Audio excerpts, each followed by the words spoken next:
வணக்கம். பெண்களுக்கு தெரிய வேண்டிய அவசியமான சில விஷயங்கள் சொல்ல போறேன். முக்கியமா பெண்களை பற்றியே பேச போறேன். ஆனா அங்க கொஞ்சம் ஆண்களையும் பற்றி சொல்ல போறேன். ஒரு பெண் பிறக்கும் போது ஐயோ இது பெண்ணா பிறந்திருத்தே என்ற நாள் மாறி இப்பொழுது நிறைய பேர் பெண் குழந்தை வேணும் என்று கேட்கிற நாள் வந்துருது.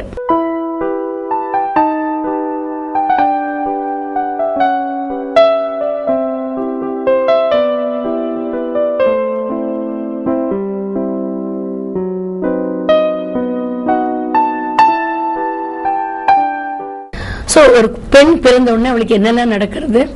குழந்தை பிறந்து விளையாடி தவிழ்ந்து நடந்து அவ பூப்பருவம் எய்துறா. ஒரு பெண்ணுக்கு பூப்பருவம் எய்துறது ரொம்ப முக்கியமான ஒரு சடங்கு. அப்புறம் இந்த குழந்தை பெரியதாகும்போது இப்ப குழந்தைக்கு பூப்பருவம் எய்த போறதுன்னு உங்களுக்கு எப்படி தெரியும்? அந்த குழந்தை திடீர்னு கொஞ்சம் ஒசர மாற மாதிரி இருக்கும். கொஞ்சம் கொழுப்பு சத்துகள் மார்பகம் அந்த மாதிரி இடத்துல அமீற மாதிரி இருக்கும். அக்கல் கடியில மர்ம பகுதி படியிலாம் கொஞ்சம் முடி வளர மாதிரி இருக்கும். இந்த மாதிரி ஒரு அறிகுறி வரும்போதே 6 மாத சமயம், இந்த நாளிலிருந்து 6 மாதத்துக்குள்ள பூப்பருவம் ஏதோ வாய்ப்பு இருக்கிறது. சோ அந்த பெண்ணுக்கு அந்த மாதவிடாய் பத்தி அசிங்கமா நினைக்காமல், மார்பகம் முதிர்ந்து வளர்ந்து திரண்டு வருவதை அசிங்கமாக நினைக்காமல், அதை அவள் ஒரு பெருமையாகவும் தனக்கு கூட ஒரு அசெட் அந்த மாதிரி எடுத்துக்கொள்ற மாதிரி நீங்க அவளுக்கு அறிவுரை கூறணும். சோ அதனால ஃபர்ஸ்ட் ஒரு 2-3 மாசம் வரலன்னா பேசாம விட்டுடலாம். அதை பத்தி ஒன்னும் பண்ண வேண்டாம். அப்புறம் 1 வருஷத்துக்கு மேல வரலன்னா டாக்டர் கண்டு ஆலோசிக்கணும் வேணும். மாதவிடாயும் போது வயிற்று வலி ஏற்படுறது சகஜம். ஏன்னா கர்ப்பப்பையில் ரத்தம் சேகரிக்க அது அதை கஷ்டப்பட்டு வெளியில தள்ளுறது. கர்ப்பப்பை வாய் வெறி ரொம்ப இறுக்கமா இருக்கு. அந்த கர்ப்பப்பாய் விரியக்கூடிய தன்மை, அதாவது குழந்தை வெளியில வர மட்டும் அதுக்கு விரியும் தன்மை உண்டு. ஆனா மாதவிடாய் வரும்போது கொஞ்சோண்டு ஒரு ஊசி நூல் மாதிரிதான் இருக்கும். அது வழியா ரத்த கட்டிகள் வெளியில வரைச்சே ஸ்பாஸ்மோடிக் டிஸ்போனரி, அதாவது அந்த தசை நார்கள் ரொம்ப கஷ்டப்பட்டு வெளியில தள்ளுறதுனால இந்த மாதிரி வலி வருது. சோ இது விபரீதமானது அல்ல, நார்மல் தான். இதற்கு மாத்திரை ஆன்டி ஸ்பாஸ்மோடிக், அதாவது பெரல்கன் அந்த மாதிரி அப்போ சொல்றது. இப்ப ஸ்பாஸ்மின் அந்த மாதிரி வலி நிவாரண மாத்திரை சேர்த்து கொண்டாலே சரியாயிவிடும்.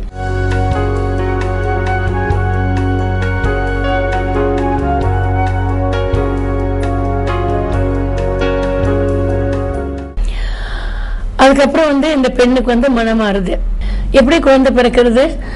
அந்த மனைவியிடம் ஒரு முட்டை, மாதத்துக்கு ஒரு முதம், அதாவது 28 நாளைக்கு ஒரு தரம் மாதவிடாய் வர்றவளுக்கு 14வது நாளும், 30 நாளைக்கு ஒரு தரம் மாதவிடாய் வர்றவளுக்கு 16வது நாளும், 14, 16. இதற்கு மேல தள்ளி வரும்போது எப்ப கருமுட்டை வருதுன்னு கரெக்டா சொல்ல முடியாது. முட்டை எப்ப வருதோ அதுல இருந்து 16 நாள் கழித்து மாதவிடாய் வருது. சோ அதனால அந்த முட்டை வரும் சமயத்தில் என்ன சேர்க்கை ஏற்பட்டால், கரு இணை முட்டாய் கரு இணை குழாயில நுழைஞ்சா அப்போ கரு முட்டையும் உயிரணுக்களும் இணையும் போதுதான் ஒரு குழந்தை உருவாகிறது. அது அந்த கரு இணை குழாய்னு சொல்லுவோம். சோ கர்ப்பம் தரிக்கிறது வயிற்றுக்குள்ள எங்கேயோவோ கர்ப்பப்பைக்குள்ளேயோ இல்ல, கரு இணை குழாய்னு ஒண்ணு இப்படி இருக்கும், ஒண்ணு இப்படி ஆடின்னு இருக்கும். கரு முட்டை அதுல இருந்து நுழைஞ்சி அது வழியே யோனி குழாய் வழியா அந்த இன சேர்க்கை ஏற்படும் போது அந்த சேரும் போதுதான் அந்த முட்டை வெடிப்படுறது. முட்டை வெடிப்பது அந்த ப்ரோஸ்டாக்லாண்டின் ஒரு சக்தி கர்ப்பப்பையை சுருங்க வச்சு வேக்கம் கிரியேட் பண்ணி அந்த முட்டையை உள்ள இழுத்துக் கொள்றது.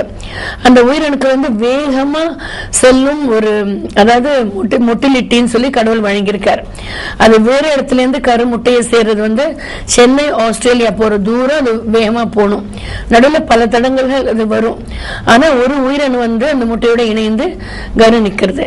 இப்ப அந்த கரு இணை குழாயில நின்னது உருண்டு மெதுவா கர்ப்பப்பைக்குள்ள கணத்துல விழுகிற மாதிரி அதுல விழுந்து அந்த சுவரில் பதிந்து குழந்தை வளரணும். நிறைய பேருக்கு இப்படி ஆரம்பிச்சு அது வழுக்கி வெளியில வந்துடலாம். சோ மாதவிடாய் வந்துடும், இல்ல ஒரு 2 நாள் தள்ளி வரும். சில பேருக்கு கர்ப்பம் நின்று சரியா வளராம போகலாம். அது வந்து ரொம்ப தப்பு. ஏன்னு சொல்றேன்னா, அந்த கருவினை குழாயில கர்ப்பம் தங்கி 40 நாள் ஆயிடுச்சுன்னா அந்த கருவினை குழாய்க்கு வந்து இந்த ஸ்ட்ரெச், அதாவது வீங்குற சக்தி கிடையாது கர்ப்பப்பை மாதிரி. சோ அதனால அந்த கருவினை குழாய் வந்து பெட்டார்னு வெடிச்சு நிறைய ரத்தமா கொட்டி அந்த பெண்ணுக்கு வந்து உயிருக்கே ஆபத்தான நிலையில ஆஸ்பத்திரிக்கு எடுத்துன்னு போய் அவ வயிற்றுக்கு ஆபரேஷன் பண்ணி அந்த கருவினை குழாயை துண்டிச்சு எடுத்துருவாங்க. பட் இதை வந்து நம்ம எப்படி தடுக்கலாம்னா, இப்பொழுது இந்த விஞ்ஞான வளர்ச்சினால ஒரு நாள் மாதவிடாய் தள்ளி போனா கூட ஒரு ரத்த பரிசோதனை இருக்கு.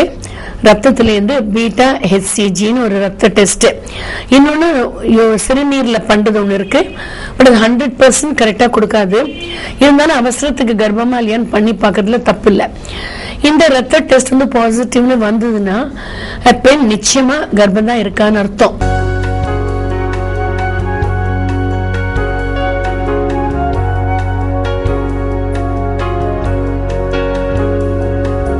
கருவுற்ற ஒவ்வொரு பெண்ணும் 38வது நாள், அதாவது மாதவிடாய் ஃபர்ஸ்ட் ஆகி அந்த மாதவிடாய் வரல அந்த நாள்ல இருந்தே கணக்கு.